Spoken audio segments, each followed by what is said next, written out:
I will always remember the day my nightmare started. Like any other, it began with me getting out of bed, making my coffee, and leaving for work. However, I couldn't get rid of the impression that someone was watching me as soon as I stepped outdoors. I took a quick look around as I made my way to my car, looking for any indications of a stalker. Everything looked normal, children playing in their yards, neighbors tending to their gardens, the same old scene I had become so used to over the years. Still, the itchy feeling remained at the back of my neck. I pushed the feeling aside as paranoia and took the car to work. But as the day went on, I became more and more uncomfortable. I noticed that I was always looking over my shoulder to watch people's faces and look for anything unusual. I thought I saw a figure hiding in the shadows a few times, but every time I looked away, I saw nothing. I was on edge by the time I got home that evening. I stopped as I drew into the driveway and got out of my car, looking around the yard. Everything seemed normal, but the constant sense that I was being watched would not go away. I approached the front door carefully, holding the keys tightly in my hand. I took a trembling breath as soon as I entered and shut the door behind me, my pulse racing in my chest. I convinced myself that there was no true threat and that I was being ridiculous. Still, I couldn't get rid of the feeling that something was seriously off. It only grew more unpleasant over the next few days. From time to time, I would notice movement out of the corner of my eye, but when I looked closer, I saw nothing. I used to lie awake at night, listening for any strange noises, and my imagination would wander to terrible places. Was there someone watching my every step from the darkness, out there? I was overcome with a deep, unshakable sense of fear at the thought of it. I started to check my windows and doors 3 times over, panicking at the slightest squeak or groan from the old house shifting. Then one evening as I was getting ready for bed, I occurred to look out the window of my bedroom. I noticed a man standing in the shadows there, motionless, just watching, in the little light of the streetlight. I paused, a sensation of pure horror washing over me, my breath seizing in my throat. Anxious for a closer look, I rushed to the window without stopping for thought.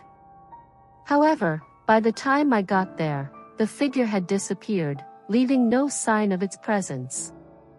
With a nervous pulse thumping in my ears, I stood there. It had actually happened. It had not occurred to me. I was completely overcome with a suspicious, all-consuming fear after that. I was unable to eat, sleep, or concentrate on anything but the constant feeling that I was being watched. I could not take my eyes off the ground, looking for any hint of the mysterious figure wherever I went. Weeks passed, and I still didn't see any further signs of the stalker. Still, the emotion persisted, an annoying fear that I was unable to get rid of. I started to doubt my own mental health, wondering whether the stress and anxiety had finally taken an effect on me and I was only dreaming. Then, one evening, as I was turning into my driveway, I noticed something. There was a dark figure standing motionless and observing in the trees at the edge of my property. All of my uncertainties disappeared at that instant, and was replaced with an intense, physical horror that made my spine shiver. My heart beating in my chest, I drove the car into reverse and drove off without thinking. My hands trembling, I drove straight to the police station to tell them what I had seen. With serious expressions, the cops listened carefully and promised to look into the situation right away. The police searched the neighborhood carefully over the course of the following few days, but they were unable to locate the mysterious person. As for me, I was a complete mess. I was always looking over my shoulder, bouncing at the sound of everything, and I was scared that the stalker would come back. One night, I was lying in bed, completely awake, and looking up at the ceiling when I heard a barely inaudible sound coming from the kitchen. My heart jumped into my throat in an instant, and I froze, trying hard to hear. Once more, the soft creak of a floorboard and the hint of movement were audible. With trembling hands, I carefully and slowly slipped out of bed and made my way toward the bedroom door. Walking down the dimly illuminated hallway, I saw nothing. However, as I entered the kitchen, I noticed something moving in the shadows. I turned to see someone standing there, observing me.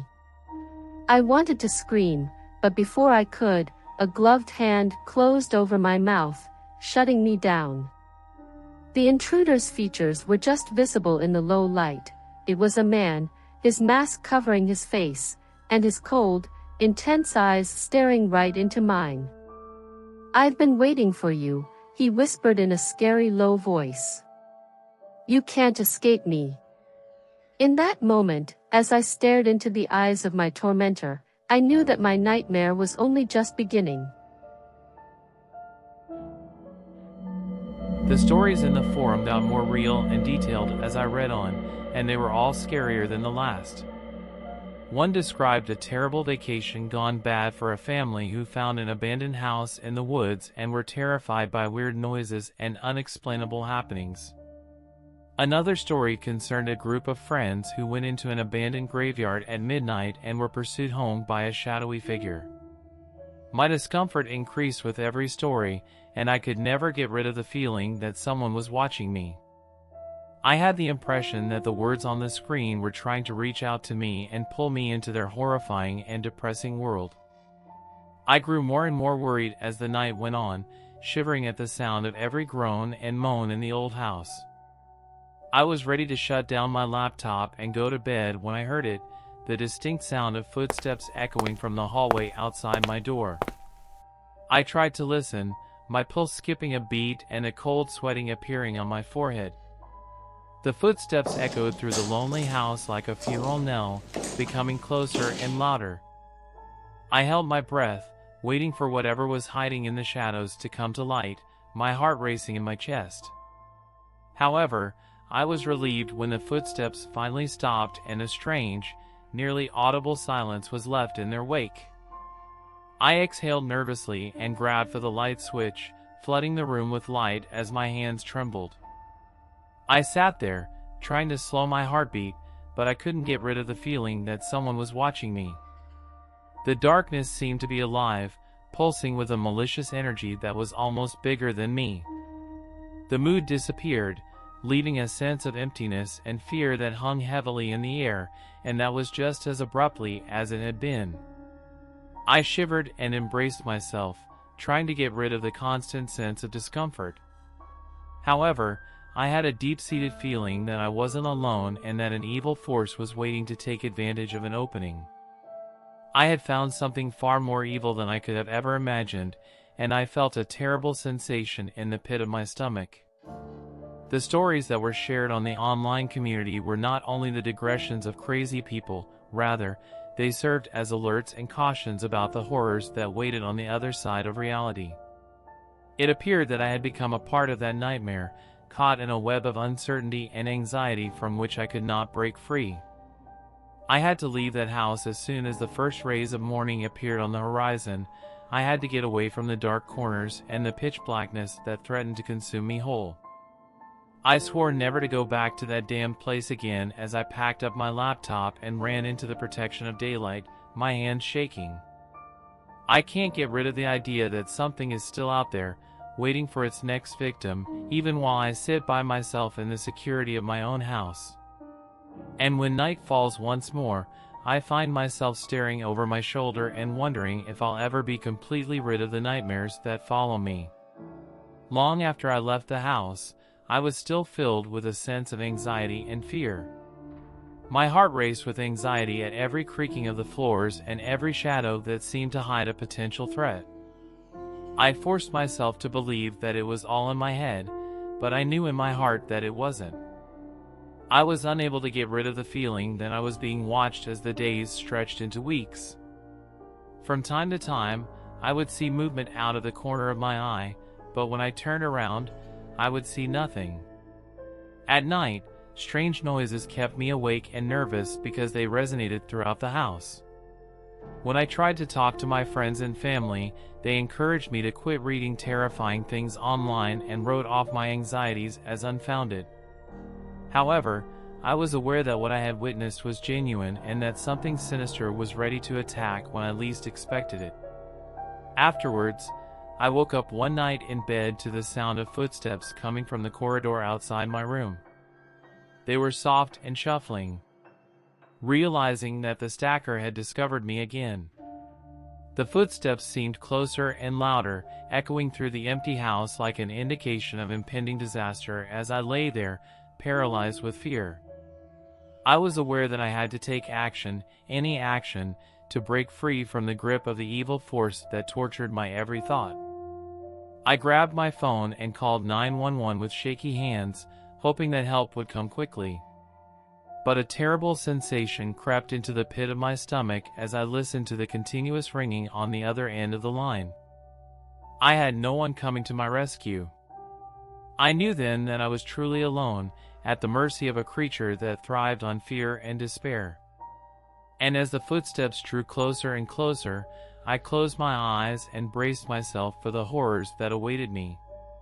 However, as I was about to give into the darkness, a dazzling light burst into the space, driving out the shadows and giving me a sense of comfort and optimism.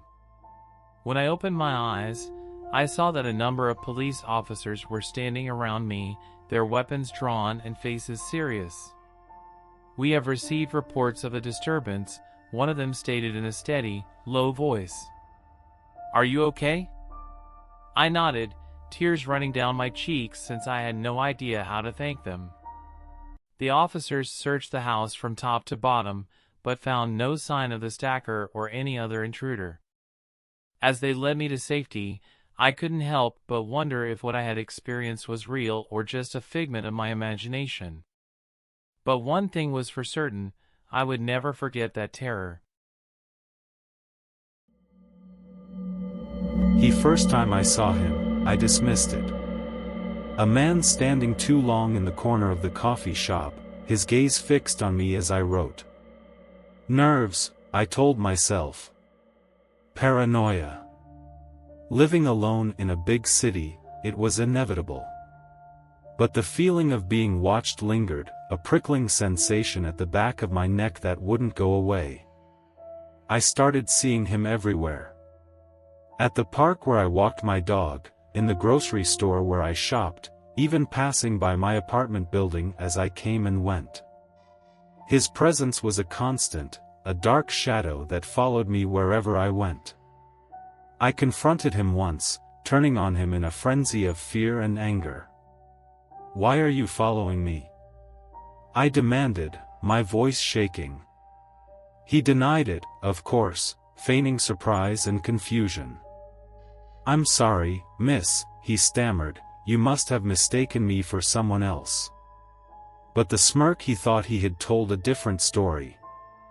That night, I lay in bed, my heart pounding as I listened to the creaks and groans of my old apartment. Was that a footstep in the hallway? A shadow at the window? I had locked the doors and bolted the windows, but still I felt violated, my sanctuary shattered. The next day, I went to the police. "We can't do anything until he makes a move," the weary detective said, dismissing my fears. "He's not doing anything illegal, just following you. Try to get a picture or a license plate, something we can use." Easy for him to say, I thought bitterly. He wasn't the one being hunted. I tried to change my routine, to throw him off my trail. Different coffee shops, new parks, strange grocery stores. But he was always there, his gaze a weight on my back. The fear grew, a cancerous thing that consumed my every waking moment. Sleep became a distant memory, each night a battle against the terror that lurked just outside my door. I broke one day. It was too much, the continuous invasion into my personal space and the continual observation. In the middle of the street, I let out a primal shout of anguish and wrath at him. "Leave me alone." The world whirled in a blur as I sobbed and fell to the ground. "Please, just leave me alone." The following day and the day after that, he was gone. I felt an overwhelming feeling of pure happiness and relief. I was free again, I had my life back. I felt secure. But the emotion passed quickly. The flickering feeling came again, a strange feeling that someone was observing me. And there he was, staring at my flat from across the street. Never having given up, he had never left. All he was doing was waiting for his opportunity. I'm not sure how much longer I can run. He is unrelenting, a machine designed to crush my mental health and peacefulness. My friends don't believe me, and the cops can't help me. I am the only prey animal in this situation, cornered by an endlessly patient predator. I struggled with the fear of knowing that I was being watched and followed by an invisible opponent, and the days seemed to drag on forever.